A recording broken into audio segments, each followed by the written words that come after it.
Imagine a life meticulously planned, a future meticulously built, only for it all to unravel with the reading of a single will. My name is Eleanor, and I thought I knew my family. I thought I knew my grandfather. But the day his will was read, everything I believed, everything I held dear, shattered into a million pieces. What if the people you trust the most are hiding the darkest secrets? What if the legacy you expect is built on a foundation of lies? Stick around, because this isn't just a story about money. It's a story about betrayal, hidden truths, and the explosive aftermath when a family's deepest secrets are finally exposed. If you're captivated by family dramas, please like this video and subscribe to my channel right now. You won't want to miss what happens next. My grandfather, Elias Thorne, was a man of immense presence, a figure carved from the very fabric of American industry. He didn't just build Thorne Enterprises, he was Thorne Enterprises. From humble beginnings, he forged an empire out of textile mills, shrewd real estate deals, and an almost supernatural knack for knowing where the next opportunity lay. His wealth wasn't just legendary, it was a force of nature, whispered about in boardrooms and society galas alike. And yet, for all his public acclaim, he remained to me a loving, albeit somewhat distant patriarch. He lived in Blackwood Manor, a sprawling, Gothic revival fortress that felt less like a house and more like a character in its own right. Its shadowed hallways and echoing rooms, filled with antiques that had witnessed generations of Thorne lives, held an almost magnetic pull for me. Every summer, while my parents, his only son Richard and his wife Martha, preferred the bustling anonymity of the city, I found my sanctuary within Blackwood's ancient walls. It was a world unto itself, steeped in history and hushed secrets. Grandfather Elias was a creature of habit, his days as meticulously structured as his business deals. Every morning, without fail, he'd be in his grand study, the very heart of Blackwood. Sometimes he'd be poring over colossal ledgers, his brow furrowed in concentration. Other times, I'd find him simply staring out the tall, arched window, his gaze lost somewhere beyond the manicured lawns, deep in thought. It was in these quiet moments that he would share fragments of his past with me, not the heroic tales of his business triumphs, which were well documented, but softer, more personal stories. He spoke of his youth, his arduous climb from poverty, and always, always, of my grandmother Clara. She had passed away long before I was born, leaving only a striking portrait in the main hall, a stern yet undeniably beautiful woman. Grandfather would often stand before it, a wistful, almost reverent look on his face, lost in the ghost of her memory. He adored her, almost to the point of obsession, a devotion that puzzled me, given his often pragmatic nature. My father, Richard, was, to put it mildly, a profound disappointment to grandfather. Where Elias was stoic and driven, Richard was extravagant and impulsive. He harbored no passion for balance sheets or board meetings, preferring the flash of lavish parties, the roar of exotic cars, and the thrill of fleeting ventures, none of which ever truly took off. This chasm between father and son was an unspoken tension that hung heavy over every family gathering, a silent, pervasive disappointment that seemed to age grandfather beyond his years. In stark contrast stood my Uncle Arthur, grandfather's younger brother. He was the quiet counterpoint to Richard's flamboyance, a loyal, almost shadowy figure, always by grandfather's side. He managed the lesser, though still significant, aspects of Thorne Enterprises, content to live in a modest house on the outskirts of the sprawling estate. He was a good man, steady, reliable, utterly unassuming. Or so I believed. He was the rock, the constant in a family prone to drama and grand gestures. Then came the day, a quiet, ordinary morning that shattered into profound grief. Grandfather Elias passed away peacefully in his sleep just a week before his 90th birthday.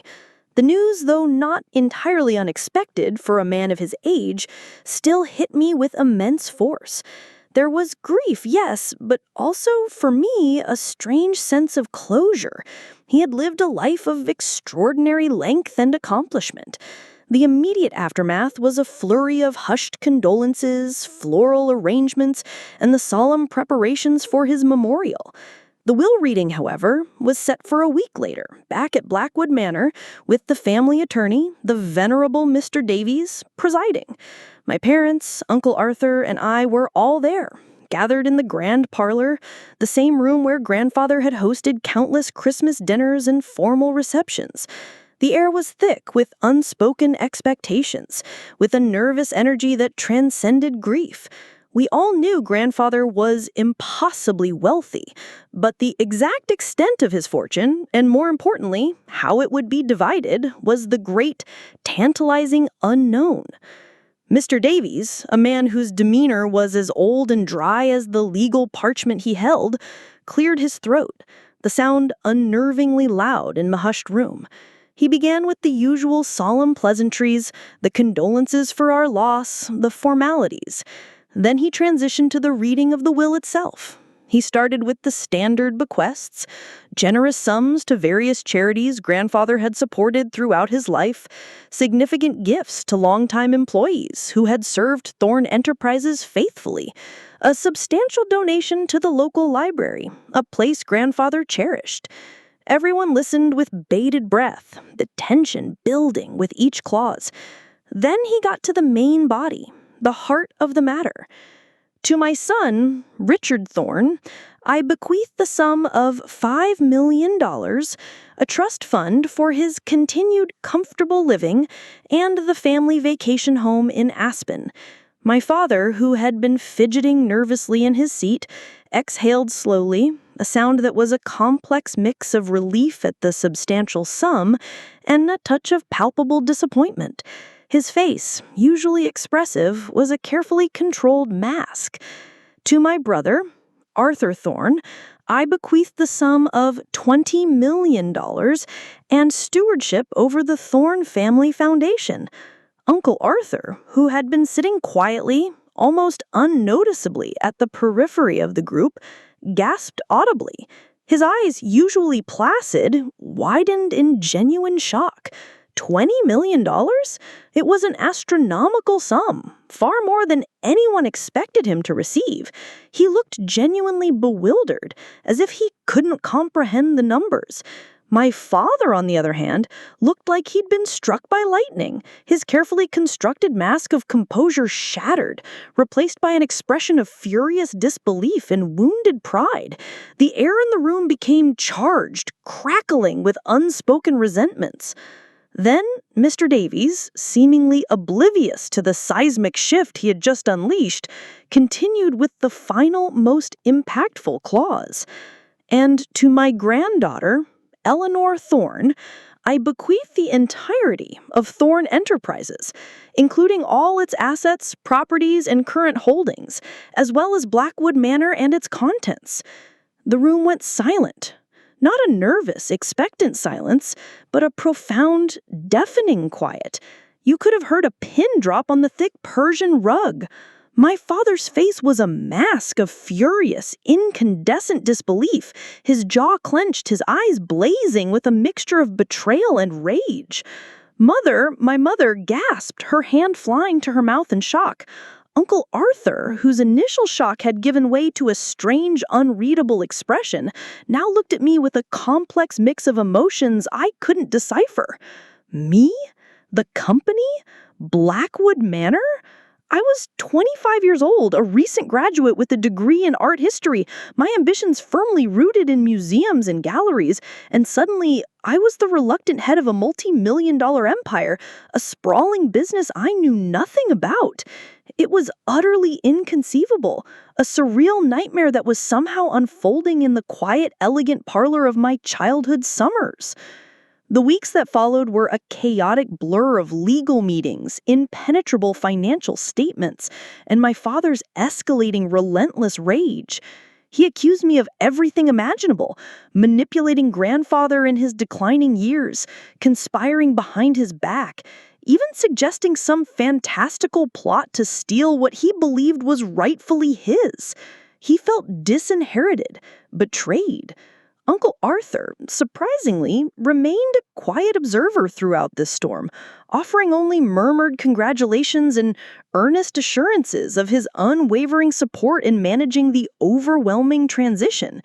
He even offered to stay on as a consultant for the newly empowered Thorne Family Foundation, which seemed reasonable given his years of quiet service. He was a pillar of calm amidst the chaos and the tragedy of my father's furious accusations. My father, consumed by a sense of injustice, initiated a full-blown legal challenge to the will. He claimed grandfather was of unsound mind, that I had exerted undue influence over him, that the will was a forgery, anything he could think of to overturn the bequest. The legal battles were brutal, a public spectacle that mercilessly dragged our already fractured family further apart. Every personal flaw, every petty grievance, every long-buried family secret, real or imagined, was mercilessly dragged into the harsh light of the courtroom and plastered across the local papers. It was a humiliating circus. Through it all, I somehow maintained my composure, relying on the indisputable fact that Grandfather Elias was sharp as a tack until his very last breath, and his will was not only meticulously drafted, but witnessed by multiple reputable parties. The legal proceedings were draining, both emotionally and financially, but I felt a strange resolve. I had to honor Grandfather's wishes, even if I didn't fully understand. The journal chronicled Clara's life, but not the sanitized, idealized version we had been fed for generations. She wrote of a deep, passionate love that predated her marriage to Elias, a man named Gabriel. Their love was fierce, consuming, and they were engaged, planning a future together. A simple life filled with art and music, far from the machinations of high society. But Clara's family, once prominent, had fallen on hard times. They were financially struggling, clinging to their social standing by a thread. The journal detailed the agonizing pressure they exerted on her, forcing her into an arranged marriage with Elias Thorne, whose emerging wealth offered not just stability, but a lifeline to their crumbling reputation. Clara, duty-bound and emotionally exhausted, agreed, but her every entry screamed of a heart that remained irrevocably with Gabriel. She wrote of stolen moments, of tearful goodbyes, of a love that refused to die. Then the journal revealed the unthinkable. A confession so shattering it made my breath catch in my throat. Weeks before her grand, arranged marriage to Elias, Clara discovered she was pregnant, not with Elias's child, but Gabriel's. The shock, the fear, the sheer desperation that poured from the pages was palpable. She described her terror, the social ruin, the devastating scandal that would engulf her family and Elias if the truth ever came out.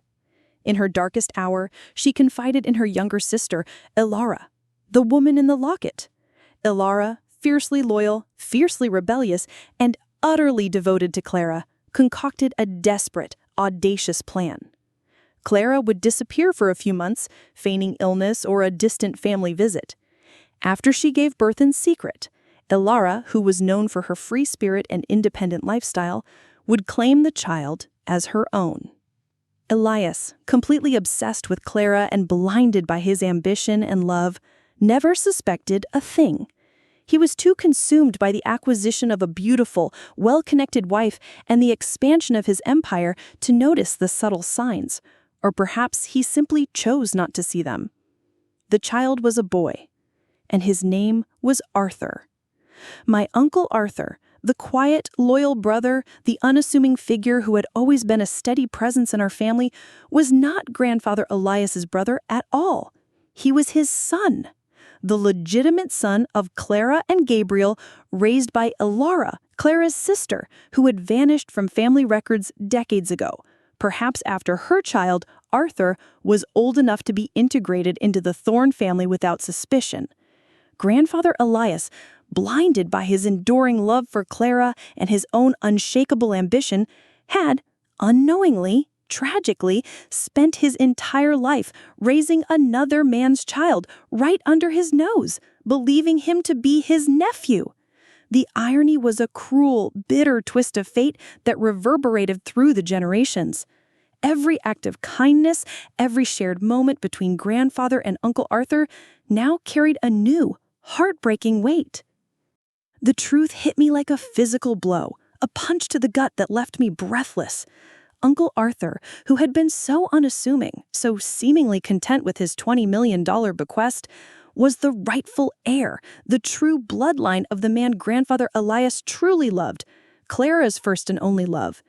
And Elias had, in his blindness, unwittingly left everything, the entire Thorne Empire, Blackwood Manor, everything that was meant for his true lineage, to me, the granddaughter of his son Richard, who was his actual biological grandson. The staggering irony, the profound injustice of it all was almost unbearable. My head swimmed with the implications, the seismic shift in my family's entire foundation. I confronted Uncle Arthur, not with anger, for how could I be angry at a man who had lived such a lie, but with a sense of overwhelming sadness and profound pity. He confessed everything, his voice shaking, his eyes filled with decades of unshed tears. Elara, his mother, had told him the truth on her deathbed, a secret she had carried faithfully her entire life. He had lived his entire life with this monumental secret, watching grandfather Elias adore him as a nephew, never as a son, never knowing the truth. He knew about the will, about grandfather's wishes for me, and he had intended to let the secret die with him, to carry the burden silently to his grave. He never wanted the Thorne Empire. He simply wanted a quiet life, free from the crushing weight of the lie that had defined his existence. He had sacrificed his own truth for the sake of his mother's reputation and his aunt's secret. The weight of this newly unearthed truth was immense, a burden heavier than any financial inheritance. My father's challenge to the will, which now seemed utterly petty, misguided, and tragically ironic, was still ongoing. What would this revelation do to him, to our family? Would it, against all odds, bring us closer through shared understanding of this monumental deception, or would it tear us apart forever, exposing a wound too deep to heal? The inheritance, once a symbol of my unexpected future, now felt like a curse, built on a mountain of unspoken truths, a foundation crumbling under the weight of its own hidden history. Every brick of Blackwood Manor, every ledger of Thorne Enterprises now screamed of the lies embedded within its very fabric. My world, once meticulously ordered, was now a chaotic, beautiful, heartbreaking mess of truth. So, what do you do when the truth is more complicated than any lie? What do you do when the legacy you inherit isn't just money, but a tapestry woven with decades of secrets, sacrifice, and unspoken love? This story isn't just about who got what in a will. It's about the deep, often painful layers of a family's history and how secrets, no matter how well guarded, eventually find their way to the surface.